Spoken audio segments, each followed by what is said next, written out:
Bueno, bienvenidos a todos a un nuevo episodio. Hoy tenemos el gusto de tener aquí con nosotros a Carlos Castillo, un referente en el tema de liderazgo en Guatemala y en la región, creería yo. Carlos fue CEO de Cementos Progreso, estuvo muchos años en una de las cementeras más grandes de origen francés, como director de estrategia y director general en México. Y pues es un experto en temas de liderazgo y hoy por hoy se dedica al tema de consultorías y a formar líderes, ¿verdad? Así que, Carlos, bienvenido, un gusto tenerte aquí con nosotros. Pues muchas gracias, es un gusto poder compartir con The Collective Knowledge, pues mi conocimiento, mi experiencia y esperando que sea muy valioso para que otros lo repliquen. Buenísimo, buenísimo. Carlos, yo creo que siempre nos gusta arrancar un poquito en escuchar un poco tu historia y tu background para saber y que el público más que todo conozca de dónde venís y qué es lo que has hecho para que vayamos ahí desarrollando un poquito la conversación. Uf, ¿desde cuándo, De- desde cuándo quieres que empiece? Porque son muchos años. Pero quizás para temas de compartir aprendizaje, yo desde pequeño yo era muy apasionado de la aviación, sabía mucho, me sabía todo de todos los aviones y todo, y yo quería estudiar ingeniería aeronáutica. Yo vivía en Venezuela, pues mis padres eran venezolanos. Y mi papá me dice, en esa época, irse de Venezuela era algo que nadie le pasaba por la mente, eso no tenía ningún sentido. Y entonces me dice, mira, si tú eres ingeniero aeronáutico en Venezuela, vas a trabajar en un taller mecánico, pues aquí no hay nada que hacer con eso. Entonces mi papá y yo pues admiraba y respetaba mucho a mi papá. Entonces estudié ingeniería mecánica, que si después quieres pasarte a aeronáutica es bastante fácil, pero es mucho más versátil, ¿no? Y empiezo a trabajar, pues me gradué, empiezo a trabajar. Y estaba trabajando en una empresa de ingeniería, pues de construcción, ingeniería, aire acondicionados y la parte mecánica. Tuve 5 años ahí, pero un día me di cuenta que eso no es lo que yo quería hacer en mi vida. O sea, estar en la obra y, ay, que me ponga y que instales y eso me falta. Y entonces yo participé, en un momento participamos en unos análisis bien interesantes en armar los planes de negocios para unas fábricas de aluminio, que son inversiones enormes. Pues era 1.500, te estoy hablando del año 88, ¿no? 1988, y te estoy hablando que en ese momento era una inversión de 1.500 millones de dólares. En ese momento. O sea, imagínate cuánto sería ahora, 5.000, pues. Y entonces yo dije, esta parte de negocio me gusta más. Está interesante. Esto como que sí me llama la atención, lo que estoy haciendo no me está gustando. Entonces dije, bueno, y esto es un punto importantísimo al nivel del desarrollo. Y me doy cuenta ahora de que fue lo que hice, pero en el momento lo hice de una manera intuitiva. ¿Qué tengo que aprender? Una de las cosas que yo enseño en mis cursos es, cuando a ti te ponen retos más grandes, casi siempre piensas que tengo que hacer, voy a tener que trabajar más, voy a tener que trabajar más duro. Pero casi nadie piensa en, ok, ¿qué tengo que aprender? ¿Qué conocimientos o qué habilidades me hacen falta para esa cosa que yo quiero, para ese nuevo reto, para lograr esa meta, ¿no? Entonces, bueno, yo estoy en ingeniería, pues hice un curso de gerencia para ingenieros en el IESA, en Venezuela, que es como la institución de estudios superiores más prestigiosa, pero me faltaba. Entonces ahí fui a Harvard, hice mi posgrado de Administración y Gerencia en Harvard. De ahí trabajo en un banco de inversión. Trabajé 2 años y medio en un banco de inversión en la parte de finanzas corporativas, M&A, levantamiento de fondos para proyectos importantes, no brokerage, sino esa parte que me llamaba mucho la atención para poner en práctica lo que aprendí, prepararme para negocios. Y de ahí me contratan en Lafarge, que es la cementera más grande del mundo, la francesa. Entro en el área de estrategia, ¿verdad? En Venezuela. Pues a los 2 años me mandan a Francia, ¿verdad? Me promueven igual al área de estrategia, pero ya en el corporativo en París. A los 2 años me promueven al puesto de mi jefe, que era el vicepresidente a nivel mundial de estrategia por una empresa, pues que era una empresa de 23.000 millones de dólares, que pues a uno suena grande, pero siempre hay una que factura 300.000 millones de dólares, ¿no? Pero bueno, ya estábamos en la bolsa de París, en la bolsa de Nueva York, ya estábamos entre el 200 y el 300 en el Fortune 500, entonces ya una empresa pues, con 80.000 empleados, con presencia en todos los países y ese tipo de cosas. Entonces me promueven al rol de vicepresidente de estrategia a nivel mundial, pero yo quería ser gerente general. Yo sabía que yo quería ser gerente general. Y entonces ya llevaba 6 años en una función staff, una función de apoyo. Y otro aprendizaje importante, casi nunca las personas en las funciones de apoyo son las que llegan al tope. Tienes que pasar por la operación. Tienes que pasar por la operación. ¿Ok? Entonces ya yo estaba pidiendo, mire, yo quiero ir a una operación porque yo quiero llegar a ser gerente general. Y otro aprendizaje bien interesante, fíjate que yo eso lo tenía claro y todos mis predecesores en ese rol, bueno, todos no, era muy cómico porque uno lo echaban, lo despedían, el otro lo promovían a gerente de país. Al siguiente lo echaban. Entonces a mí me tocaba el que iba a gerente de país. Te tocó la buena. Y entonces, bueno, y entonces no me dan una gerencia de país. De hecho, yo lo sabía bien porque hicimos una adquisición muy grande, que yo tuve una participación muy activa de una empresa que se llamaba Blue Circle, una adquisición de 7.000 millones de euros. ¿Ok? Y entonces se hace toda una reestructura y me dicen, mira, no hay puestos de gerente general disponibles ahorita. Pues. Y me dicen, te ofrecemos gerente comercial, o sea, director comercial en México. Una operación recién adquirida pequeña. Y yo, ¿qué estás loco? No. El ego. Ahí me ganó el ego, el orgullo. Total que lo pienso un par de días y digo, ya va, ¿qué estás haciendo? Y te das cuenta que, ¿qué quería yo? Yo quería ir a la operación. Me están ofreciendo ir a la operación. Era el camino. Estaba dentro del camino, pues o sea, quizás no era el camino que yo había visualizado en el momento, pero me llevaba por el camino que yo quería. Quizás era un desvío. No era exactamente la ruta que yo me había trazado, pero me llevaba al destino. Y a los 2 días me siento con mi jefe y le digo, discúlpeme, fíjese que siempre sí. Y entonces, bueno, me mandan de director comercial de México. Si bien era una operación muy pequeña dentro del mundo de la FARS, era una operación de mucha visibilidad porque estabas en el mercado más rentable de tus 2 competidores más importantes, que eran Holcim y Cemex. Entonces, tenía mucha visibilidad.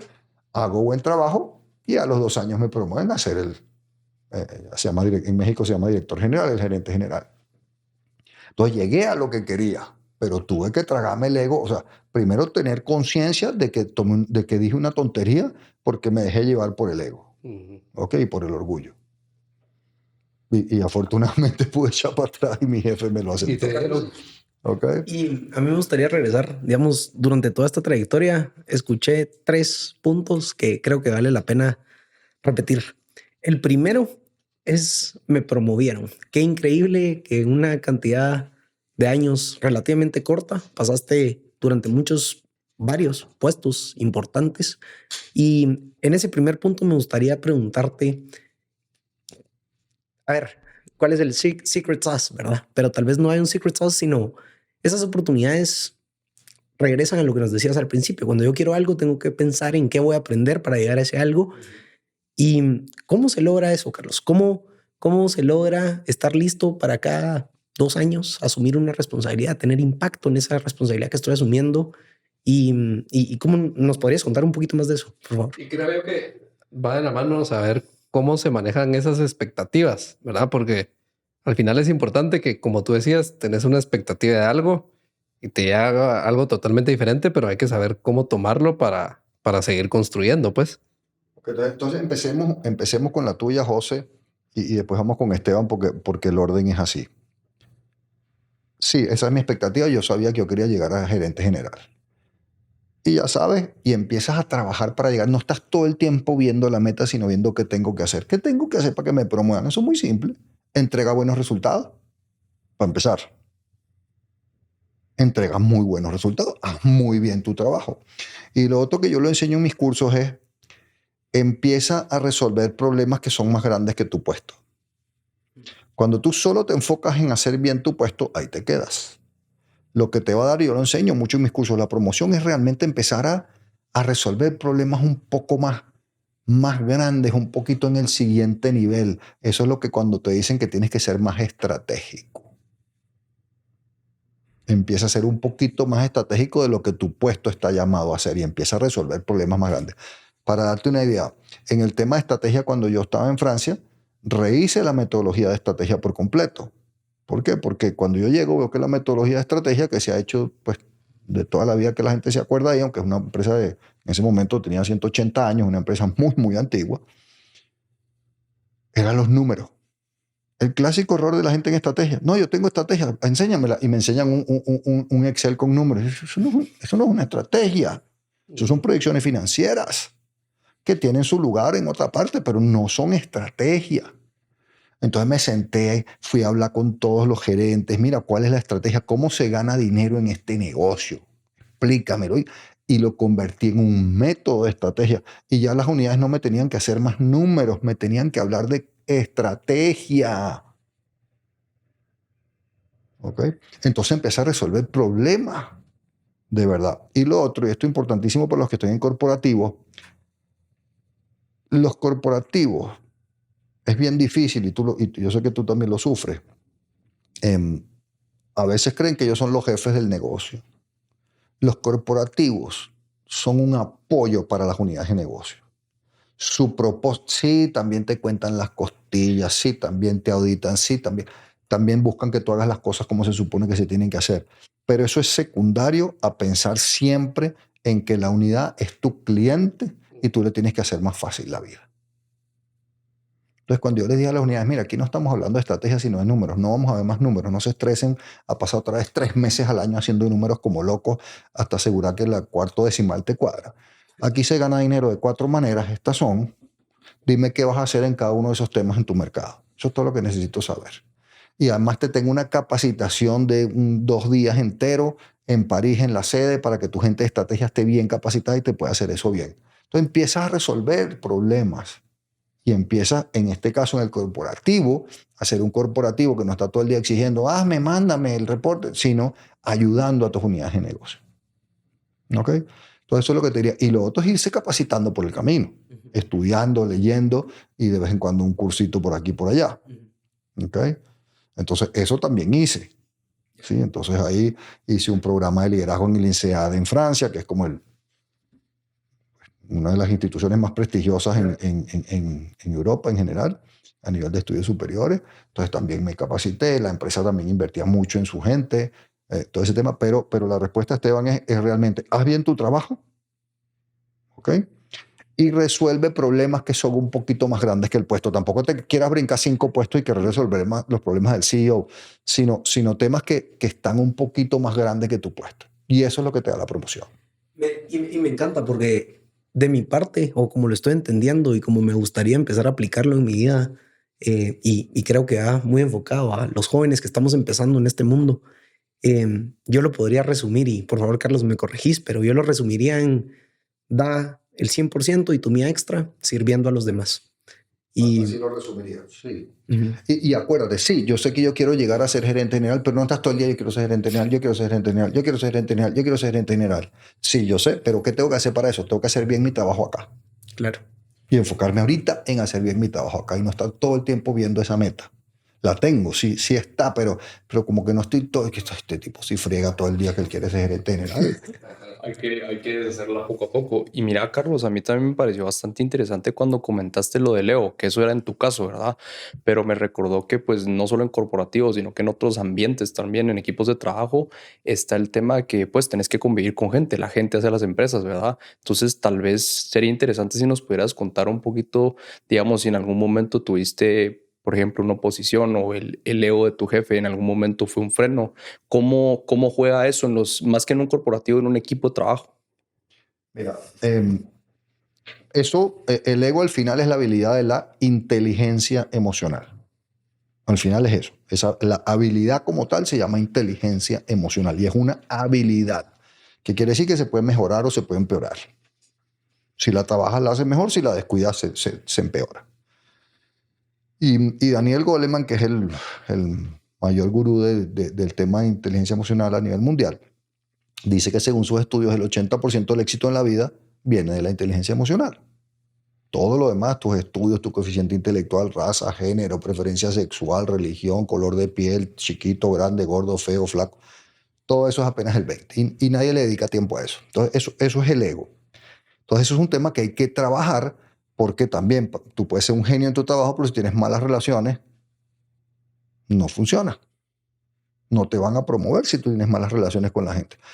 Bueno, a veces sí, a veces se nos escapan algunos de esos que tienen muy buen desempeño y malas relaciones y los promueven, pero son, pues, quizás son demasiados, pero no son la gran mayoría, te diría yo.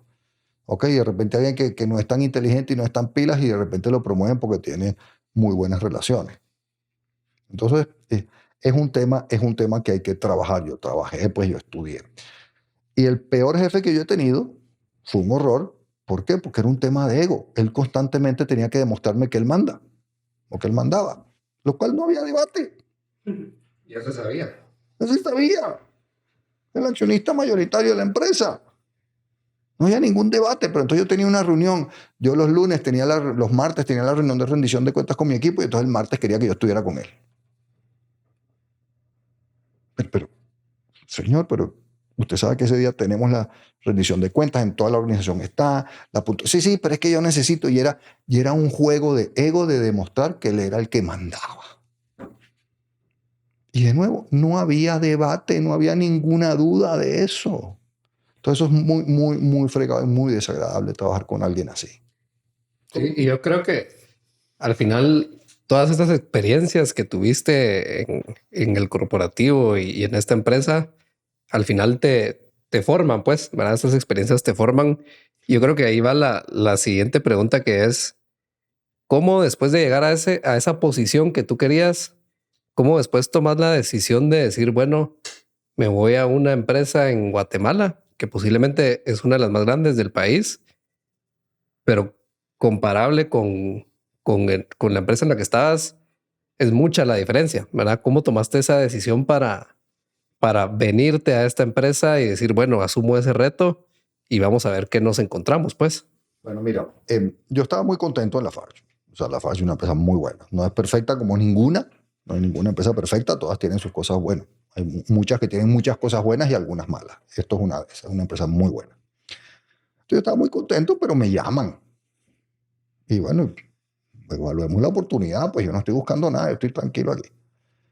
Y fuimos viendo y viendo. De hecho, fue un proceso larguísimo. Fue un proceso de un año. Ya lo decía a mi esposa. Ay, no, ya me tienen fastidiado esta gente. Eso ya no me interesa. Es demasiado largo. Lo cual también es importante porque esos procesos de contratación con 27 entrevistas y 6 meses, eso en el mundo de hoy no tiene sentido hacerlo así.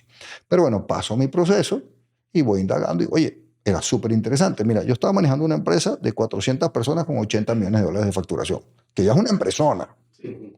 Y en el cemento no hace falta mucha gente en general. O sea, tiene una planta de $150 millones de inversión.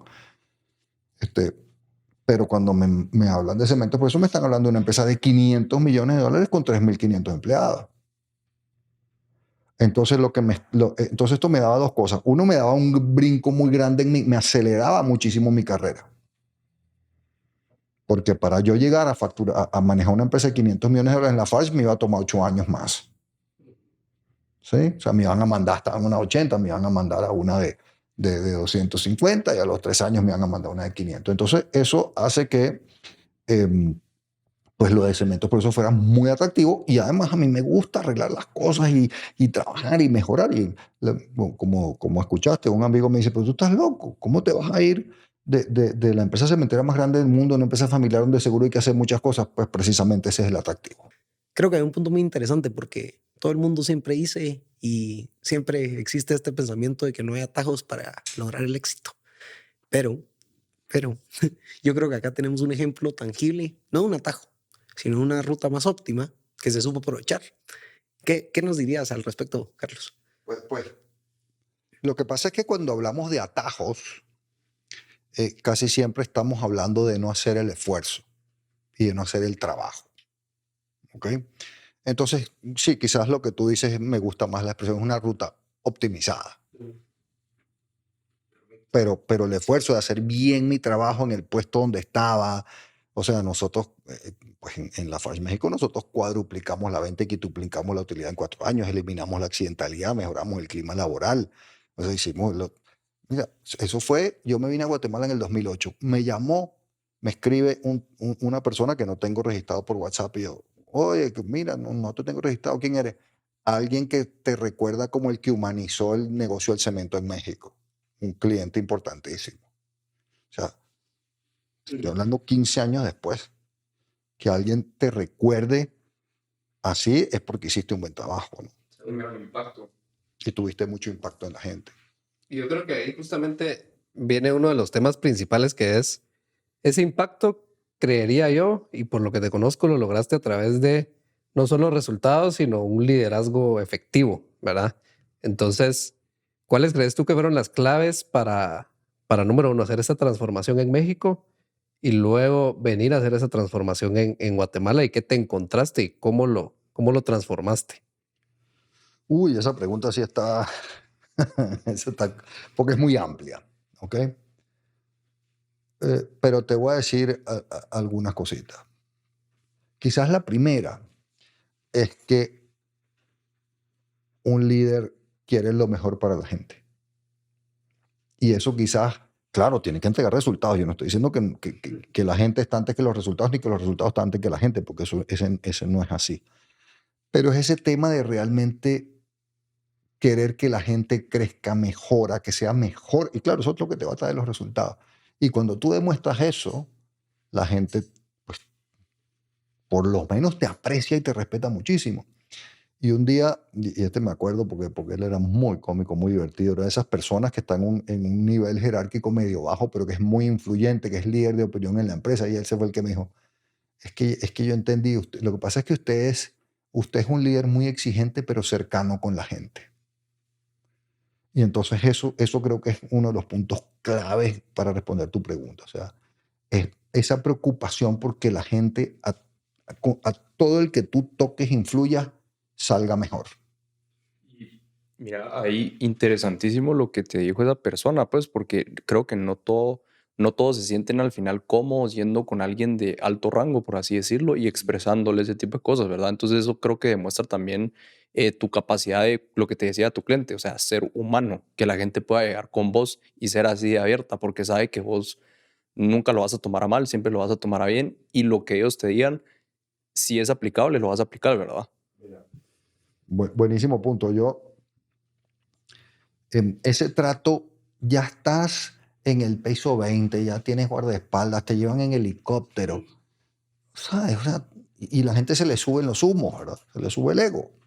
Mire, yo me acuerdo de llegar a las plantas aquí en Guatemala y el vigilante, ya todo el mundo sabe quién eres y cuando el carro viene, ya sabe quién eres. O sea, ya te va, pase adelante, ingeniero. Calma. Buenos días, ¿cómo está? Mire, recuerde que me tiene que pedir mi licencia y verificar que esté al día. Recuerde que tienes que hacer un test. No, ingeniero, pero yo sé quién es usted. Yo sé, pero acuérdate que no te preocupes, no te estreses. Yo lo que quiero es que tú hagas bien tu trabajo. No te preocupes por eso. Haz bien tu trabajo. Que yo sea el gerente general no quiere decir que el CEO de Cemento, no quiere decir que no tengo que respetar los procesos, quiere decir todo lo contrario. Claro que sí. Entonces, empieza a ser más cercano con la gente. ¿Ok? Y ese tipo de cosas, cosas tan básicas como saludar y decir buenos días, ¿cómo estás? Y todavía yo a veces me encuentro a los guardaespaldas, que, o sea, yo salí de Cemento, pero hace más de 10 años. Ingeniero, ¿cómo está? ¿Cómo le ha ido? Qué gusto verlo. Hola. Y me paro y lo saludo y le doy la mano y lo abrazo. ¿Ok? O sea, visitar las operaciones, saludar a la gente, comer en el comedor.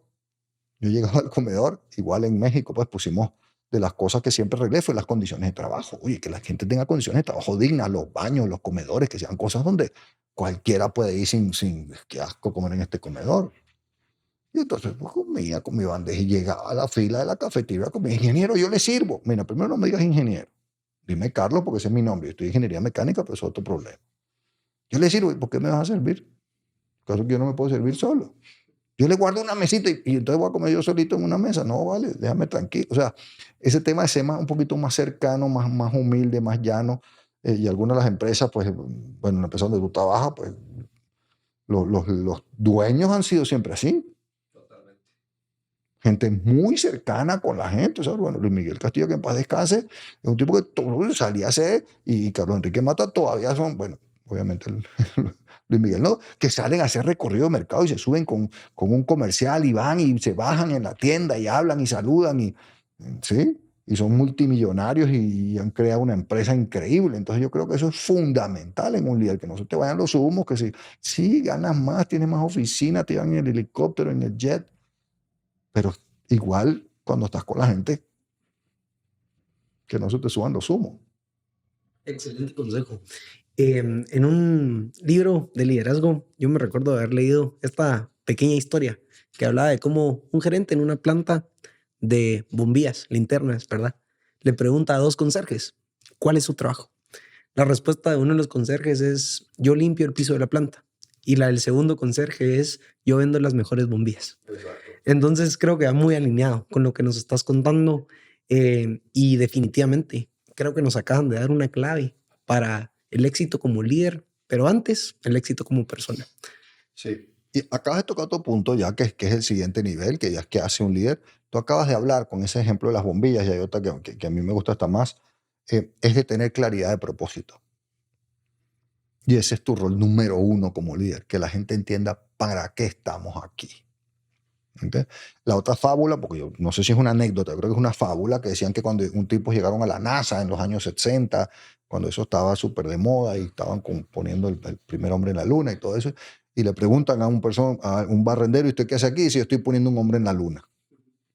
Entonces esa cosa de tener claridad de propósito.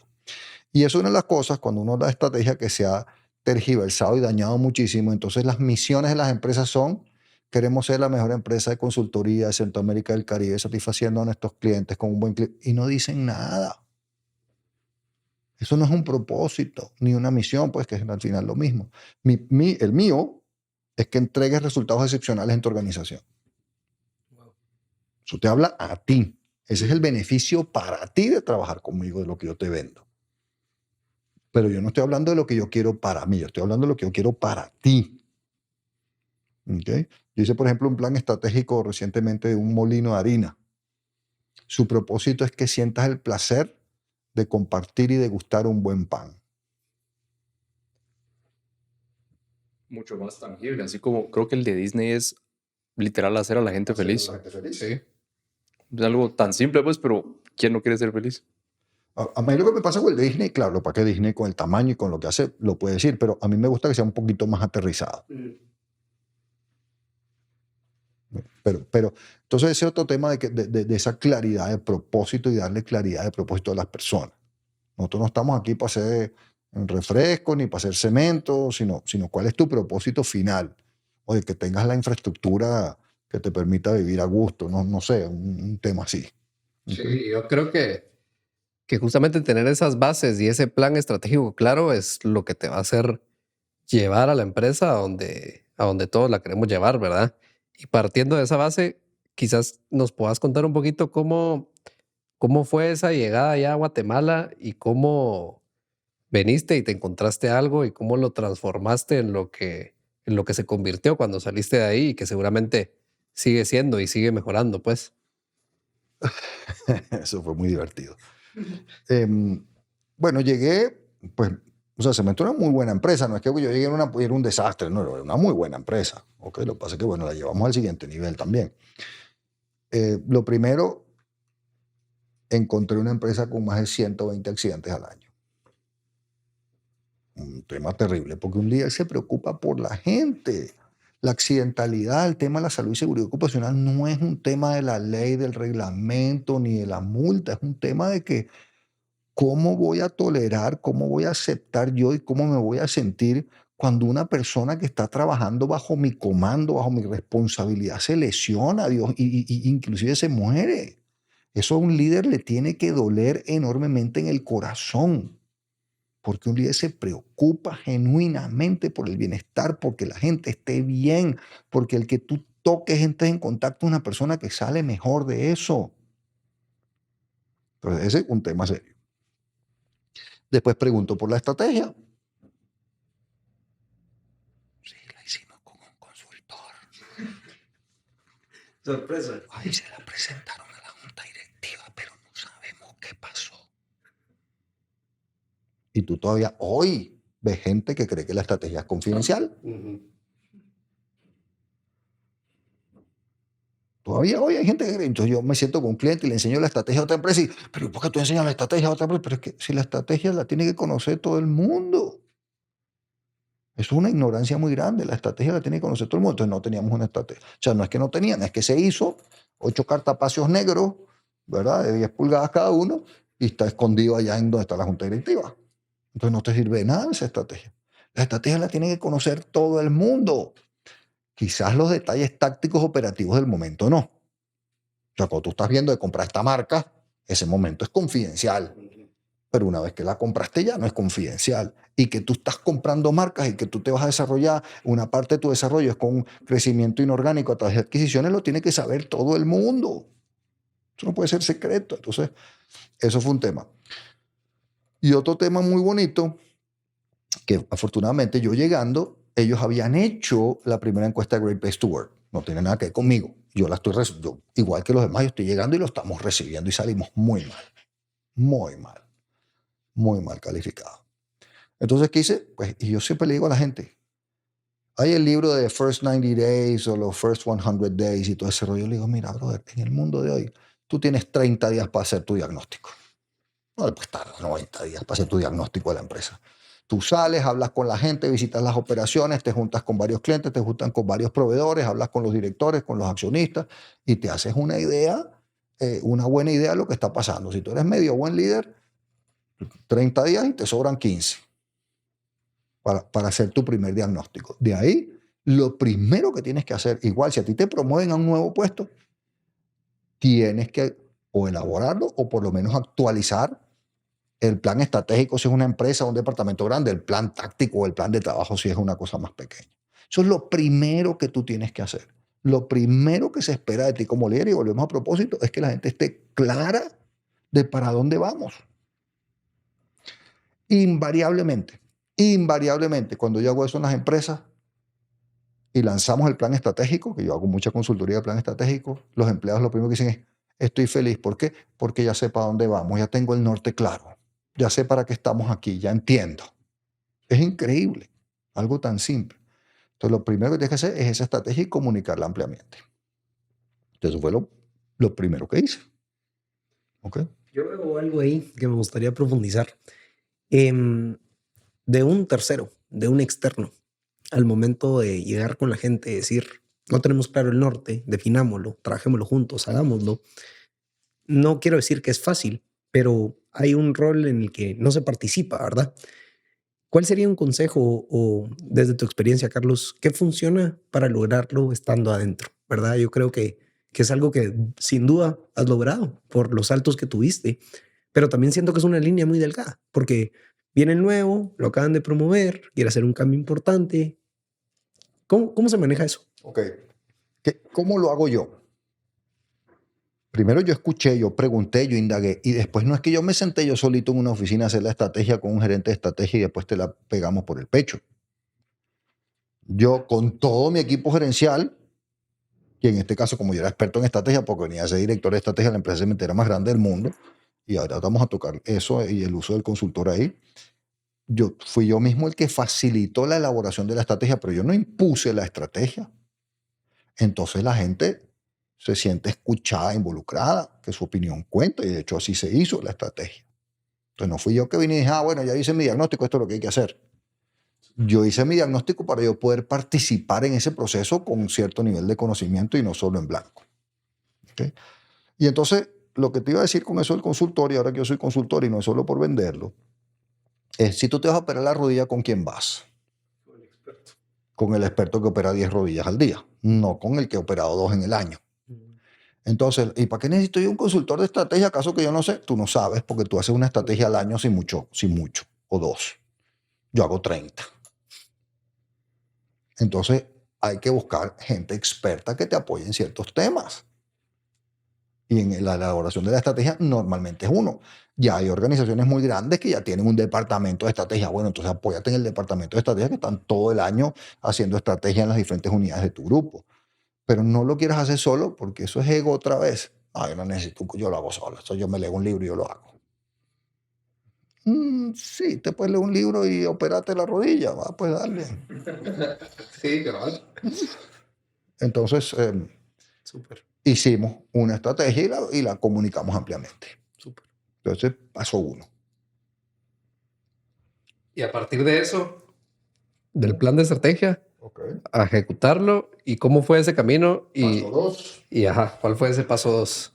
Y tú porque lo tienes en tu empresa, pero Ahora, veamos datos. Hablemos un segundito de datos. Mire lo que dicen los datos. El 95% de los empleados en el mundo dice que no conoce la estrategia de su empresa. Harvard, lo dice Harvard.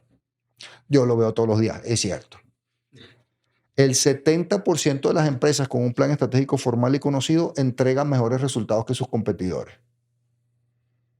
Entonces, hay una alta correlación entre tener la estrategia formal, clara y conocida y los resultados. Entonces, eso es lo primero que tienes que hacer.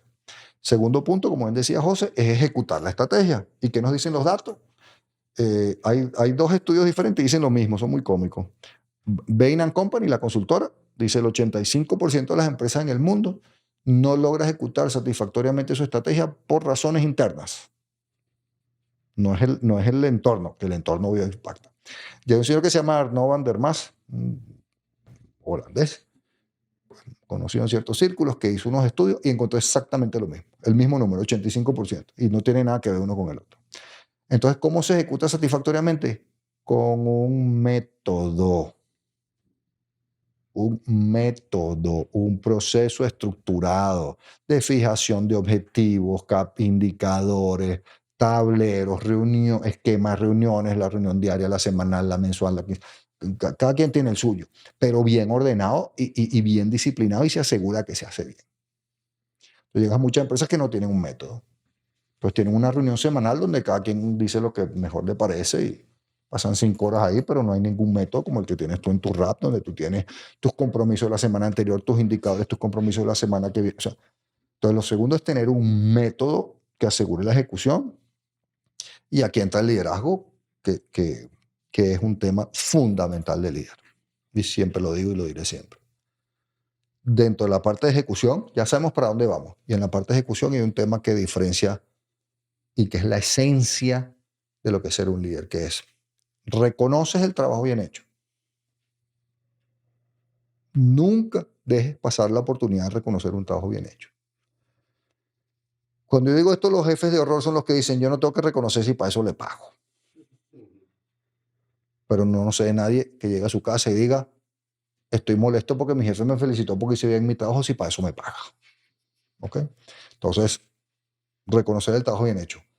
Premiar el desempeño. Reconocer es palmadita en la espalda. Después viene premiar. El que excede las metas, el que logra un resultado superior o contribuye, tiene un premio. Pero la otra cara de esa moneda es llamar la atención correctamente, adecuadamente a las personas que no están haciendo bien las cosas. Si tú haces eso, ya eres un líder.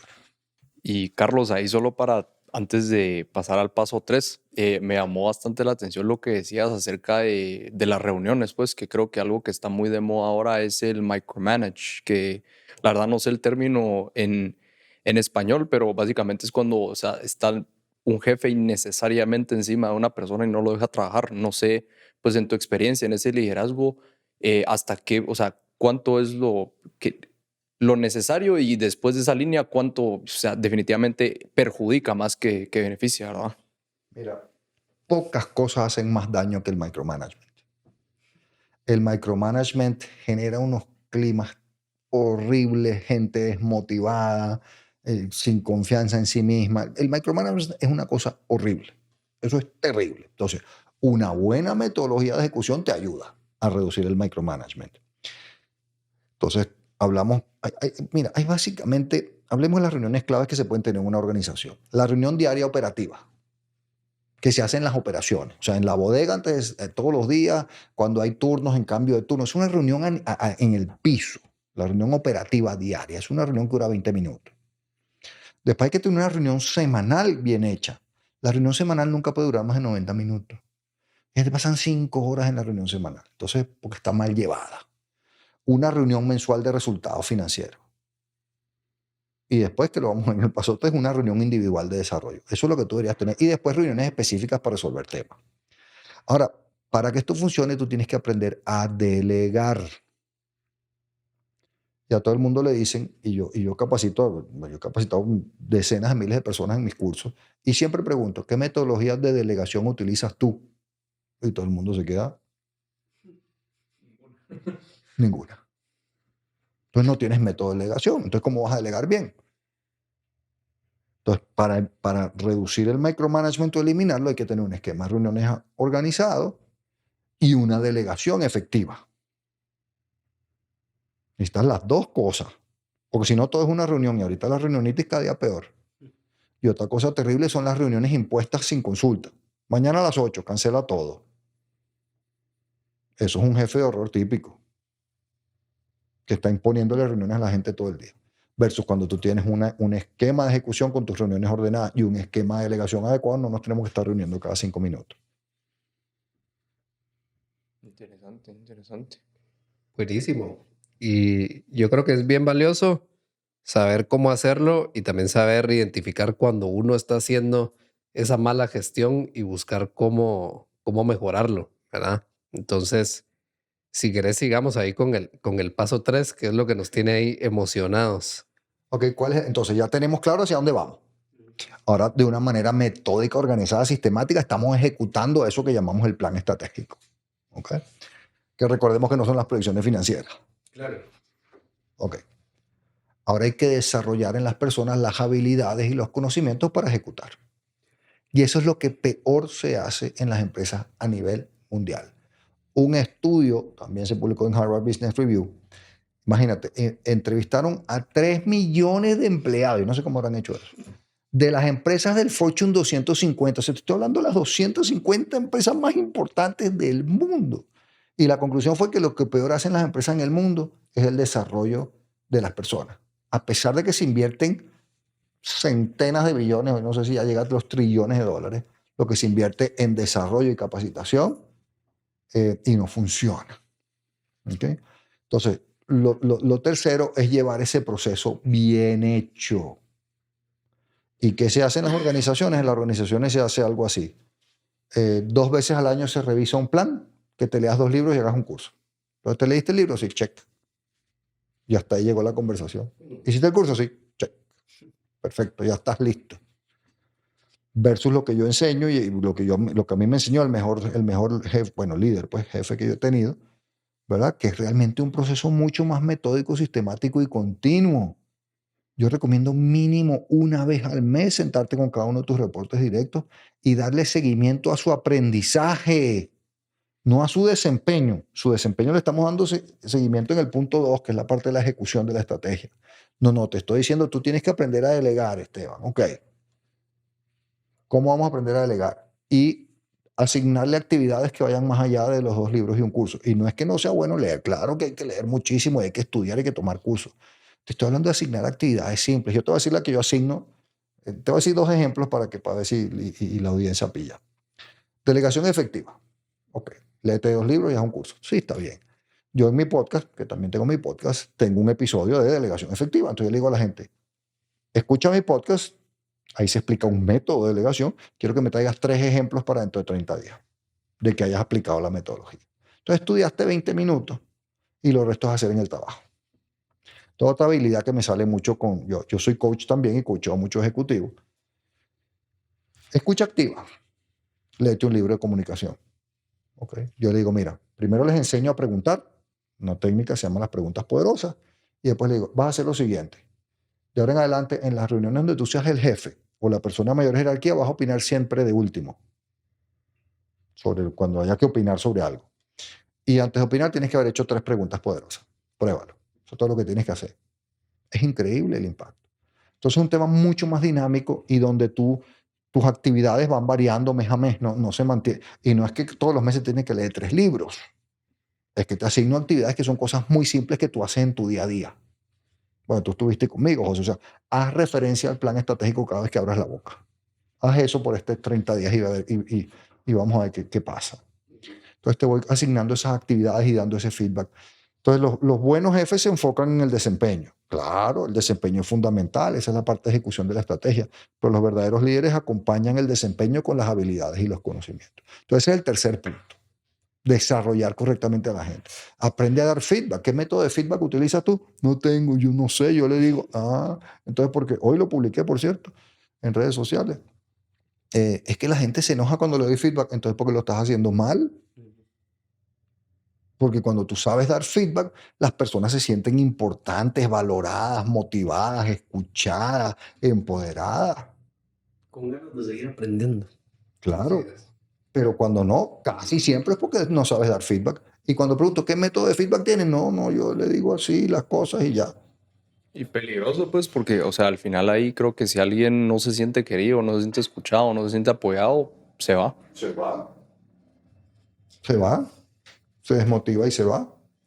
Habiendo explorado los 3 pasos, increíble. De verdad creo que podríamos profundizar durante horas o durante varios cursos de Carlos. A mí me gustaría preguntarte, enfocado a nuestra audiencia, objetivo, tal vez. ¿Qué, qué sería un consejo o un top 3 de consejos que Carlos Castillo le diría incluso al mismo Carlos Castillo a los 20 años? Mira, lo que pasa es que yo volví esto un método de liderazgo ya después de viejo. ¿Ok? Yo te diría entender que el liderazgo no es, y me lo dijeron unos jóvenes que capacité recientemente, unos gerentes generales. Fue muy bonito porque decían, aprendí contigo que el liderazgo no es kumbaya y peace and love, sino es un tema de ser metódico y tener unos procesos claros de trabajo. Y es eso, tener una estrategia clara y simple, comunicarla ampliamente, implementar una metodología de ejecución y desarrollar sistemáticamente a la gente. Claro que hay un poquito de peace and love en Kumbaya, por eso el 10% del liderazgo. El resto es un tema de ser metódico. El feedback es ser metódico. La escucha activa es ser metódico. La delegación efectiva es ser metódico. La ejecución es ser metódico. Requiere un método, un proceso. Entonces, entiende que es eso. ¿Ok? Y lo otro que es que el liderazgo no ha cambiado. La gente te quiere vender que el liderazgo es diferente. Ahora es el liderazgo transformacional y el liderazgo inspiracional y el liderazgo con propósito. Revisa las definiciones y son iguales. Es la misma base. Es la misma base. Lo que hay que hacer son los mismos 3 factores. Que ahora tengas que ser más digital. Eso es una habilidad. Eso no cambia cómo se lidera. Es que ahora es una habilidad. Tengo que ser más digital. Tengo que entender de transformación digital.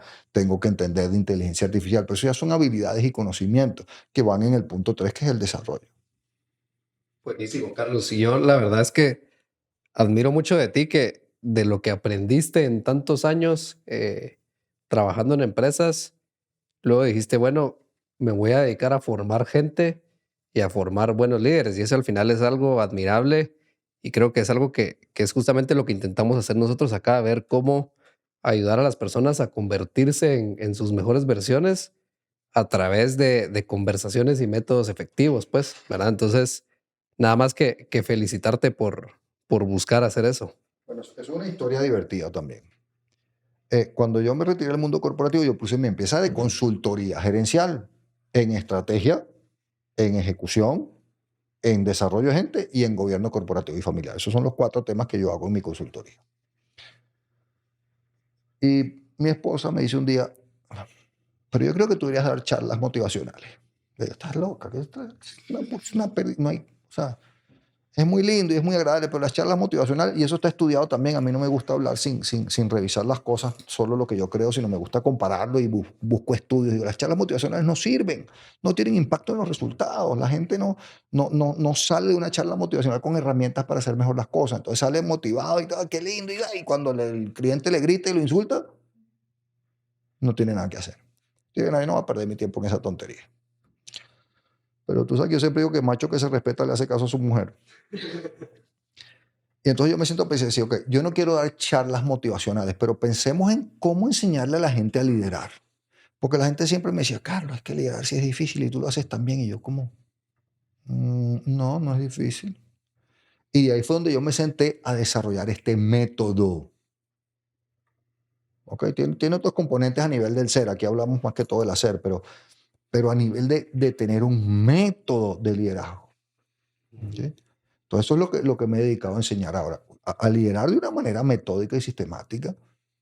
Y entonces se te hace súper fácil ser un buen líder, porque ya tienes un método, y unos pasos, y unas herramientas, y unas técnicas, unas habilidades, unos conocimientos, pero entonces se hace mucho más fácil liderar bien. Y hablando pues ya de tus métodos de liderazgo, bueno, que hemos hablado bastante durante el podcast, pero profundizando un poquito más en eso, previo a que empezáramos, pues tuvimos una platiquita ahí y nos comentabas acerca de que el liderazgo no ha cambiado, pues, y por eso la gente recurre a textos tan antiguos como, por ejemplo, no sé, los romanos, ¿verdad? No sé si nos podrías comentar un poquito de eso también para ejemplificar, o sea, ¿qué más nos podrías contar? Aquí tenemos un mercadólogo y sabe más de eso. Y cuando yo tuve que estudiar liderazgo, tuve que estudiar mucho de inteligencia emocional. ¿Qué es lo que pasa? El cerebro, cuando sigue viendo siempre lo mismo, ya no lo ve más.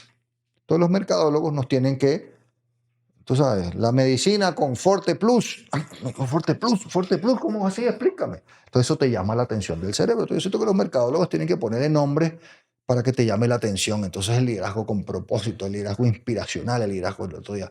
Necesitamos una charla de liderazgo generativo. ¿Tú das eso? Yo sí, claro. No sabía de qué me estaban hablando. Adivina qué, fui a buscar la definición y es igualita a cualquier otra. Con generativo en dos cositas. Entonces, no, el liderazgo verdadero nunca ha dejado de ser alguien que tiene que tener una visión clara hacia dónde vamos y transmitirla claramente. Nunca, desde siempre. Siempre ha sido algo que tienes que ejecutar la estrategia. Siempre. Y siempre has tenido que tener el equipo adecuado para ejecutar la estrategia con las habilidades y los conocimientos. Entonces, eso no cambia. Eso no cambia. Entonces, no hay que complicarse la vida. Y lo otro es que hay que estar dispuesto, y con la gente hoy, con el span de atención reducido, de que hay unos 3 o 4 basics que hay que hacer. Y hay que hacer bien. Y si no los haces bien, no te distraigas. No, entonces la transformación digital sí, pero no tienes la estrategia clara. Okay, hoy estaba con un equipo y estábamos hablando del tema de tú no debes innovar por innovar, tú debes innovar para mejorar los procesos, mejorar la atención al cliente, mejorar los procesos internos. Para eso es que vamos a innovar, excepto algunas empresas excepcionales a nivel mundial que tienen que innovar por innovar. Porque son líderes, porque se lo requiere el mercado. Porque se los requiere el mercado, pero la gran mayoría de las empresas lo que tienen es que innovar para mejorar, que hay un valor agregado claro de la innovación. Ok. Pero bueno, eso era un poquito... No, yo creo que también entra en juego ahí tu parte emprendedora y me gustaría escuchar un poco también cómo fue ese pase del corporativo a emprender o cómo nació esa idea de decir, bueno, y ahora me dedico a esto, que es lo que me gusta y cómo pasó esa decisión. Bueno, según yo eso era una cosa fácil y obvia, ¿verdad? Y te voy a contar unas intimidades. Antes de eso, yo, muchos emprendedores, pues, porque conozco muchísimo, y sobre todo Guatemala, que es un país de tanto emprendedor, yo decía, pero son tontos, ¿qué les pasa si esto se hace así, se hace así, se hace así? La lengua del castigo del cuerpo, ¿verdad? Dice el refrán por ahí. Oye, qué difícil es emprender. Qué duro es emprender, eso sí es difícil. Poner un negocio desde cero, porque, salvo excepción, casi todos empezamos solos. Todos empezamos en el garaje de la casa, salvo excepción, pues, o sea, hay unos que otros que empiezan y tienen 50 millones de dólares cada uno y empiezan una empresa enorme, pero la gran mayoría de los emprendimientos empezaron desde cero. Y tú eres el que lleva el producto y eres el que va a Office Depot. Yo era el que iba a Office Depot a imprimir la cosa, engargolarla, llevarla, traerla, hacer la factura a mano antes que tuviéramos factura electrónica, yo mismo meterla en el sobre, yo mismo mandarla con el mensajero y él es el que hace todo, pues. El todo lo... Sí, entonces pasar de ser CEO de una empresa donde tú haces así y tienes 10 personas que te atienden a hacerlo todo tú, pues es un reto interesante, ¿verdad? Y a tener que ver y darte cuenta, ya necesito ayuda, esto no lo puedo hacer yo solo, ya estoy creciendo, necesito apoyo de alguien que sepa más que yo.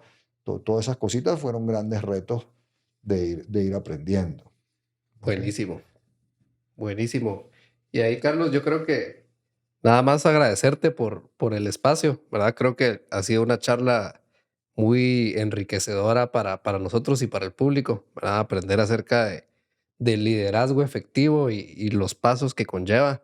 Al final esto es solo una pincelada de todo lo que conlleva un buen liderazgo, ¿verdad? Así que nada más que agradecerte y darte también un pequeño espacio para darle algún consejo al público, ya de modo de despedirnos y algo que les puedas dejar al público para que les quede esa espinita de querer ser mejores líderes y prepararse para tener un liderazgo efectivo.